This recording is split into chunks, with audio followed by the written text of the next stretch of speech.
Hello friends, welcome to the online platform of Fast Academy. तो daily news analysis की series में आज हम न्यूज एनालाइज करने वाले हैं 2 मार्च की।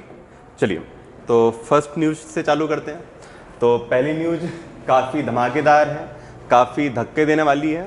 तो फर्स्ट न्यूज क्या बोल रही है कि गवर्नमेंट ने एलपीजी गैस सिलेंडर के रेट को फिर से हाइक कर दिया है और एवरेज हाइक 50 रुपये का हुआ है। तो सुनने में ये 50 रुपये बहुत आसान से और बहुत सामान्य से लगते हैं कि 50 रुपये से फ़र्क क्या हो सकता है, लेकिन हमें यहाँ समझना ज़रूरी है कि इंडिया में जहाँ पे हमारी अप्रॉक्सीमेटली 80% से ज़्यादा पॉपुलेशन जो फैमिली इनकम 8,000 से कम में सरवाइव करती है, तो उसके लिए 50 रुपये का इफेक्ट बहुत ज़्यादा हो जाता है। अब ये जो रसोई गैस की कीमत बढ़ी है, ये फ्यूचर में पेट्रोल पर शिफ्ट हो सकती है इसका बर्डन, और धीरे धीरे एक विसिशियस साइकिल चालू हो जाएगा जो कहीं ना कहीं हमारी इकोनॉमी को हैम्पर करता है। चलिए आते हैं सेकंड न्यूज पर।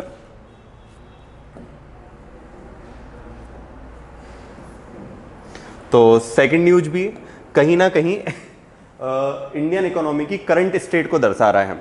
तो जैसा कि हम सभी कई बार पढ़ते आ रहे हैं अनएम्प्लॉयमेंट और या फिर बेरोजगारी के बारे में, तो इसी के लिए एक नई रिपोर्ट आई है जो फरवरी 2023 के डेटा को प्रेजेंट कर रही है। तो इसके अकॉर्डिंग जो भी इंडिया की सिटी हैं वहाँ पे अनएम्प्लॉयमेंट रेट कम हो रहा है, लेकिन जो इंडिया के विलेजेस हैं वहाँ पे अनएम्प्लॉयमेंट रेट बढ़ रहा है। तो यहाँ पे एक समझने की बात है, आज की हालत में जो इंडिया की अप्रॉक्सीमेटली 70% पॉपुलेशन होती है वो विलेजेस में रहती है, और यदि गाँव में अनएम्प्लॉयमेंट रेट बढ़ रहा है तो कहीं ना कहीं ये इकोनॉमी के लिए हैम्पर कर सकता है। अभी जस्ट हमने इसके पहले वाली न्यूज़ में देखा है कि ऑलरेडी हमारे यहाँ पे इन्फ्लेशन रेट बढ़ने वाला है, जिस हिसाब से रसोई गैस की कीमतें बढ़ रही हैं। 2 दिन पहले की खबर है कि एमपी में जो भी दुग्ध संघ के लोग हैं उन्होंने मिल्क की प्राइजेस बढ़ा दी है 3 रुपये पर लीटर के हिसाब से। तो कहीं ना कहीं हम एक साइकिल में एंटर होते जा रहे हैं जहाँ पे एक तरफ इन्फ्लेशन होगा और दूसरी तरफ अनएम्प्लॉयमेंट। तो यदि हम यहाँ पर देखें तो हाईएस्ट जो बेरोजगारी यहाँ पे है तो वो हरियाणा और राजस्थान में है, और यहाँ पर ये 28% को क्रॉस कर गई है। अप्रॉक्सीमेटली हरियाणा और राजस्थान के 1/3 यूथ जो है वो अनएम्प्लॉयमेंट है, स्पेशली रूरल एरियाज में। जबकि हम एमपी में देखते हैं तो एमपी की स्थिति इसमें सबसे अच्छी है छत्तीसगढ़ के बाद, और एमपी में अप्रॉक्सीमेटली सिर्फ 2% ही रूरल अनएम्प्लॉयमेंट है या ग्रामीण बेरोजगारी है। मध्य प्रदेश में सिर्फ 2% के आसपास है, जबकि सबसे अच्छी कंडीशन यहाँ पे छत्तीसगढ़ की है जहाँ पे रेट 0.8% के आसपास ही चल रहा है। चलिए देखते हैं अगली खबर को। तो थर्ड जो न्यूज़ है वो हमारी एमपीपीएससी के हिसाब से बहुत ज़्यादा काम की हो जाती है। हम सभी को पता है कि जो हमारा स्टेट एनिमल है वो बारहसिंगा हो जाता है। तो बारहसिंगा के बारे में आप सभी को पता होगा कि एक समय बारहसिंगा का जो पॉपुलेशन है वो इंडिया से ऑलमोस्ट ख़त्म होने वाली थी एमपी से। तो उसके लिए बनाने के लिए हमने क्या किया था कि कान्हा पार्क में ना एक बारहसिंगा रीडेवलपमेंट प्रोग्राम चालू किया था। तो सबसे पहले हमने कान्हा नेशनल पार्क में बारहसिंगा की पॉपुलेशन बढ़ाई थी, फिर इसी पॉपुलेशन के लिए हमने शिफ्ट किया था कहाँ पे, सतपुड़ा नेशनल पार्क में, और इसी में थर्ड सीरीज में हमने शिफ्ट किया था इनके लिए वन विहार में। तो प्रॉब्लम क्या हुई है कि जो वन विहार का डेटा आया है रिसेंटली, तो वो काफ़ी ज़्यादा पॉजिटिव नोट वाला डेटा नहीं है, एक नेगेटिव नोट वाला डेटा है, जो ये बता रहे हैं कि जो पॉपुलेशन बढ़ के कभी हमारे लिए 21 हुई थी वो वापस से कम होके 11 पर आके रुक चुकी है। तो कहीं ना कहीं हमारे लिए ये वाली न्यूज़ इसलिए काम की है कि एनिमल डाइवर्सिटी वाले प्रोजेक्ट्स कहीं ना कहीं एमपी में फेल होने की कगार पे आ सकते हैं यदि पॉपुलेशन इसी प्रकार कम होती रही। तो अगली खबर को हम देखते हैं। तो एमपी के इंफ्रास्ट्रक्चर डेवलपमेंट के हिसाब से बहुत ही पॉजिटिव न्यूज़ है। तो सभी लोगों को पता होगा कि एमपी में अभी फर्स्ट एक्सप्रेस वे बनने वाला था जिसका नाम था चंबल एक्सप्रेस वे, या फिर इसी का दूसरा नाम था अटल प्रगति पथ। तो ये जो अटल प्रगति पथ था ये लगभग 300 किलोमीटर का स्टेट हाईवे या एक्सप्रेस वे था जो 3 स्टेट को कनेक्ट करने वाला था। तो ये चालू होने वाला था यूपी से और एंड होने वाला था राजस्थान के कोटा में, और ये एमपी के चंबल संभाग को कवर कर रहा था। अब लेकिन इसी की कड़ी को आगे बढ़ाते हुए गवर्नमेंट ने 2 हाईवे प्रोजेक्ट को और इस बार के बजट में प्रपोज किया है। तो इसमें से एक है बिंद एक्सप्रेस वे, जिसकी लेंथ होगी 676 किलोमीटर। ये भोपाल से चालू होके बुंदेलखंड के सागर दमोह जैसे जिलों से होता हुआ अल्टीमेटली सिंगरौली में जाके खत्म होगा, और इसी के चारों तरफ लगभग इंडस्ट्री कॉरिडोर बनाया जाएगा। यदि हम सेकंड थर्ड कॉरिडोर को देखते हैं यहाँ पर, तो थर्ड कॉरिडोर का नाम रखा है गवर्नमेंट ने नर्मदा प्रगति पथ। तो जो भी रिवर नर्मदा है, तो जो भी उसके दोनों एंड होंगे वहाँ पे एक एक्सप्रेस वे को डेवलप कर दिया जाएगा, ताकि नर्मदा के आसपास की इकोनॉमी को हम बढ़ा सकें। साथ ही आप लोगों ने पेपर में पढ़ा होगा कई बार कि गवर्नमेंट की तरफ से एमपी के खरगोन जिले से लेकर गुजरात के नर्मदापुरम तक क्रूज चलाने की योजना है। तो वो सारी की सारी चीज़ें नर्मदा प्रगति पथ के ही एक कंपोनेंट या पार्ट के फॉर्म में आगे बढ़ रही है। तो अगले 3 से लेकर 4 साल में एमपी में 3 एक्सप्रेस वे हो सकते हैं। एक हमारा अटल प्रगति पथ या Chambal express way, second Vindhya express way, और थर्ड हमारे पास हो सकता है नर्मदा प्रगति पथ। चलिए बढ़ते हैं अगली न्यूज की तरफ। तो नई खबर, अगली खबर फिर हमारे लिए एमपी के इंफ्रास्ट्रक्चर डेवलपमेंट से रिलेटेड है। तो सभी को पता होगा कि जो भी एमपी में मैक्सिमम इंडस्ट्रियलाइजेशन हुआ है वो हुआ है पीथमपुर डिस्ट्रिक्ट, वो हुआ है धार के पीथमपुर में। तो पीथमपुर में ही लॉजिस्टिक कॉस्ट या फिर परिवहन की कॉस्ट को कम करने के लिए government multi modal logistic park बना रही है। तो मल्टी मॉडल लॉजिस्टिक पार्क का सिंपल सा लेमैन की भाषा में या बच्चों के लिए मतलब क्या हो सकता है कि यहाँ पे ना जितने भी टाइप के ट्रांसपोर्ट हैं सबके लिए अल्टीमेटली कंटेनर में शिफ्ट किया जाएगा। अभी क्या होता है कि कोई सामान पहले ट्रेन से आता है, फिर ट्रक में जाता है, फिर छोटी गाड़ियों में जाता है। अब यहाँ पे डायरेक्टली सामान बनने के बाद कंटेनर में रखा जाएगा, फिर वो ट्रेन के थ्रू डायरेक्टली शिपमेंट के फॉर्म में चला जाएगा। तो उसका बेनिफिट क्या होगा कि जो एमपी में जो हमारे यहाँ लॉजिस्टिक की कॉस्ट अभी जीडीपी का अप्रॉक्सीमेटली 17% के आसपास चलता है, तो वो इसको हम कम कर करके धीरे लगभग 12% के आसपास लेके आ जाएंगे। थर्ड चीज़ जो इसमें हमारे लिए बहुत ज़्यादा काम की हो जाएगी कि एमपी का अभी जो 30% ट्रांसपोर्टेशन है वो सिर्फ रेलवे से होता है और 70% होता है ट्रक से। तो इस मॉडल के इम्प्लीमेंट होने के बाद एमपी का जो रेलवे ट्रांसपोर्टेशन होगा वो अप्रॉक्सीमेटली हो जाएगा 70%, और जो रोड ट्रांसपोर्ट है वो सिर्फ और सिर्फ 20 to 25% के आसपास रहने वाला है। तो कहीं ना कहीं हमारे कार्बन इमिशंस को भी कम करने वाली ये चीज़, और फ्यूचर में आर्टिकल्स की कॉस्ट को भी हम इससे कट डाउन कर सकते हैं। चलिए देखते हैं नेक्स्ट न्यूज को। तो इंडिया के बारे में हर बार कहा जाता है कि हमारे यहाँ पे पॉलिसी पैरालिसिस का फिनोमेना बहुत ज़्यादा कॉमन है, या हमारे यहाँ चीज़ों को चलाया नहीं जाता है, चीज़ों को घसीटा जाता है। लेकिन जो 5G रोल ओवर की हम बात करते हैं, तो जो इंडिया को टारगेट 3 साल में पूरा करना था उसे इंडिया ने सिर्फ 6 माह में पूरा कर लिया है, जो काफ़ी ज़्यादा पॉजिटिव नोट वाली न्यूज़ है। सभी को पता है 4th इंडस्ट्रियल रेवोल्यूशन के बारे में, आर्टिफिशियल इंटेलिजेंस के बारे में और इंटरनेट ऑफ द थिंग्स के बारे में। तो इन सारी चीज़ों के लिए जो कंपलसरी है वो है 5G नेट।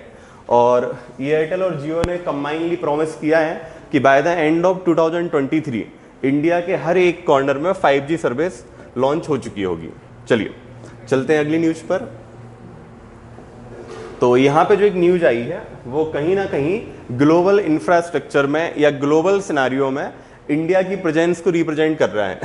तो जो बाइडन यूएस के प्रेसिडेंट हैं, तो उनके जो ऑफिस स्टाफ है उसका ऑलमोस्ट 1/3 पार्ट इंडियंस का था ही।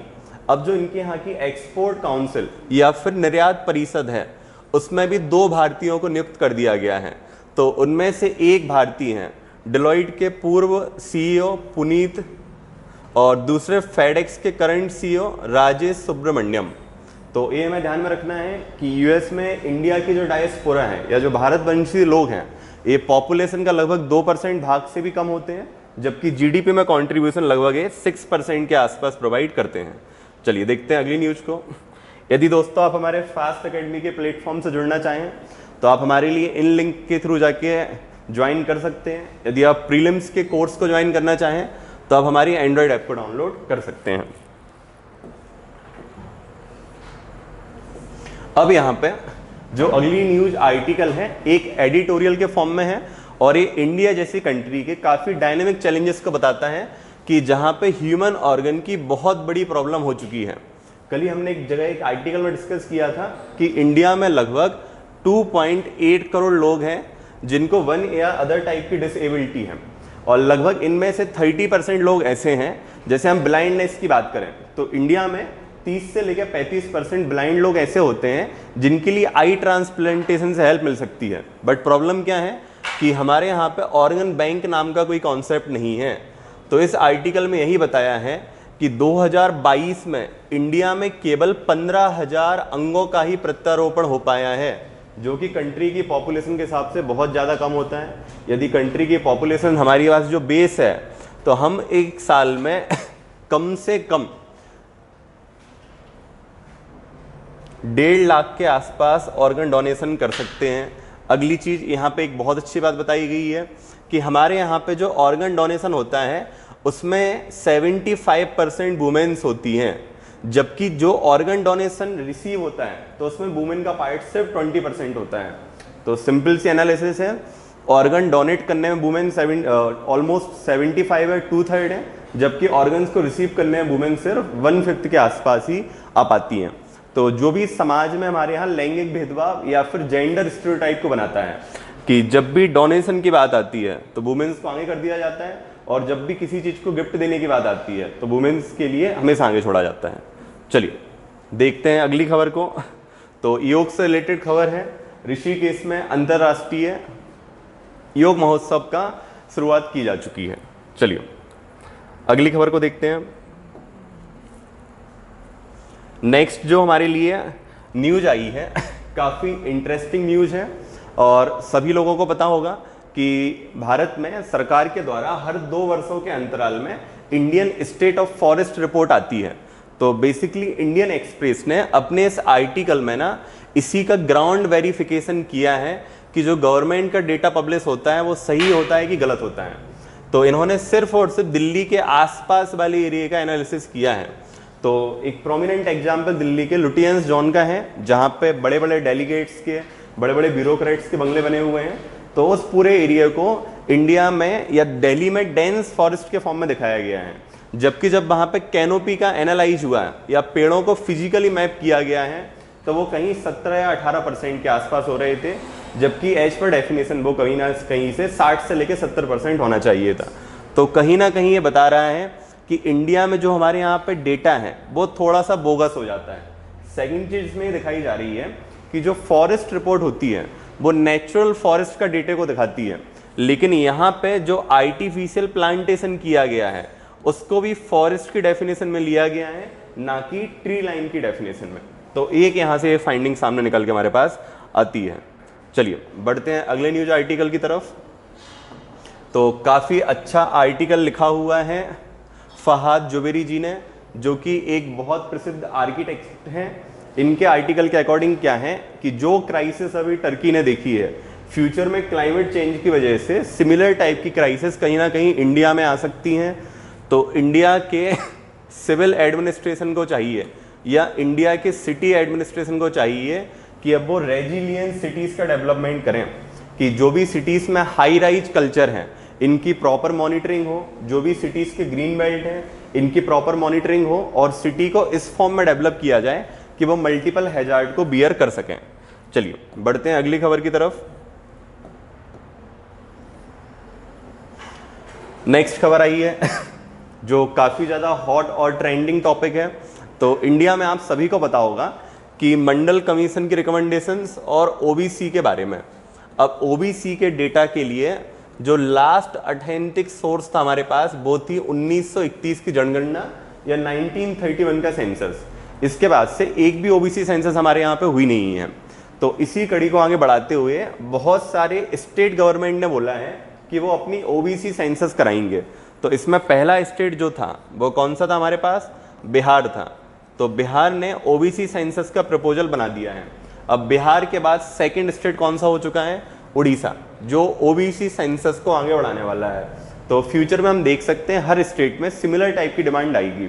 अब यदि हमसे पूछा जाए ओबीसी सेंसस सही है गलत है, तो हम यही बोल सकते हैं सेंसस होनी चाहिए ताकि हमारे लिए वास्तविक स्थिति और वास्तविक संख्या का पता चले, ताकि पॉलिसी फॉर्मुलेशन है जो वो एकदम प्रॉपर हमारे पास हो पाए। चलिए अगले न्यूज आर्टिकल की तरफ बढ़ते हैं। तो ये न्यूज आर्टिकल रिसेंटली पब्लिश हुआ है और यूएस के एफबीआई डायरेक्टर की रिपोर्ट के अकॉर्डिंग कि जो भी कोविड-19 के स्प्रेड हुआ था वर्ल्ड में, तो कोविड-19 का स्प्रेड कहाँ से हुआ है, वो चाइना की लैब से लीक हुआ है। तो एफबीआई ने क्या बोला है, जो लैब लीक थ्योरी थी वो 100% करेक्ट है और कोविड के स्प्रेड के लिए कंप्लीटली चाइना रिस्पॉन्सिबल है और उस पर सैंक्शंस लगाए जाने चाहिए वर्ल्ड कम्युनिटी के द्वारा। चलिए आते हैं हम अपने लास्ट आर्टिकल की तरफ, और जो हमारे लिए एक बड़ा ही क्वेश्चन मार्क छोड़ के जाता है। तो यहाँ पे पूछा जा रहा है, क्या किसानों की स्थिति कभी बेहतर हो पाएगी।